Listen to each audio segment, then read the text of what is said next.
Taste the Daily. Kovai மாவட்டம் அன்னூரில் அதிமுக பொதுச் செயலாளரை பாராட்டி விவசாயிகள் நடத்திய பாராட்டு விழா தமிழகத்தில் பெரும் அதிர்வலியை ஏற்படுத்தியுள்ளது.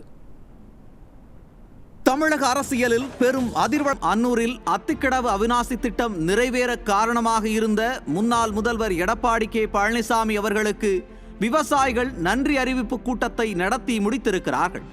பாரம்பரிய கலை நிகழ்ச்சிகளுடன் தொடங்கிய இந்த பாராட்டு விழா பார்வோற்றும் வகையில் மிகச் சிறப்பாக நடந்தேறியிருக்கிறது. விழாவிற்கு வந்திருந்த விவசாயிகள் பலர் புரட்சி தமிழரால் தங்களது வாழ்வில் நிகழ்ந்த அற்புதங்கள் குறித்து சிலாகித்து பேசினர். விவசாயிகள் புரட்சி தமிழரை இப்படி கொண்டாட காரணம் 4 தலைமுறைகளாக நடந்து வந்த போராட்டத்தை 4 ஆண்டு கால ஆட்சியில் முடித்து வைத்ததுதான். தமிழகத்தை செதுக்கிய சிற்பி என தம்பட்டம் அடித்துக் கொண்டவர்கள் எல்லாம் அத்திக்கடவு அவிநாசி திட்டம் நிறைவேற வாய்ப்பே இல்லை என பேசியிருந்த நிலையில் புரட்சி தலைவி அம்மா திட்டத்தை செயல்படுத்த நிதி ஒதுக்கினார். விவசாயி வீட்டில் பிறந்து மண்வெட்டி பிடித்து மண்ணை பொன்னாக்கிய ஒரு விவசாயி முதல்வரான பின்பு இந்த திட்டம் சிறப்பாக நிறைவேறி இருக்கிறது. இந்த ஒரு திட்டம் மட்டுமா?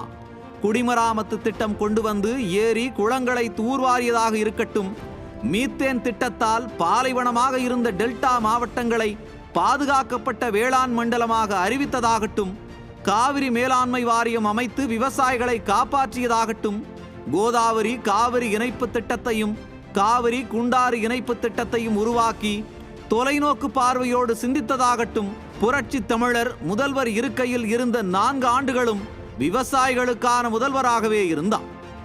விவசாயிகளுக்கான முன்னவரை, விவசாயியை, வேளாண் மக்களின் வேந்தனை விவசாயிகள் கொண்டாடத்தானே செய்வார்கள்.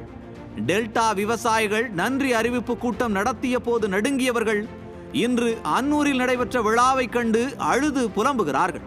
புலம்பட்டும், இனி அவர்கள் காலமெல்லாம் புலம்பிக் கொண்டேதானே இருக்க வேண்டும்.